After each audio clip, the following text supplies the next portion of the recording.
श्रीं ह्रीं श्रीं कुबेराय अष्टलक्ष्मी मम गृहे धनं पूरय पूरय नमः। ॐ ह्रीं श्रीं ह्रीं श्रीं कुबेराय अष्टलक्ष्मी मम गृहे धनं पूरय पूरय नमः।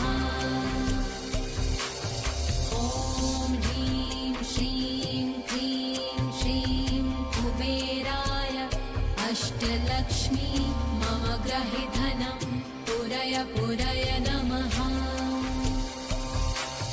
ॐ ह्रीं श्रीं ह्रीं श्रीं कुबेराय अष्टलक्ष्मी मम गृहे धनं पूरय पूरय नमः।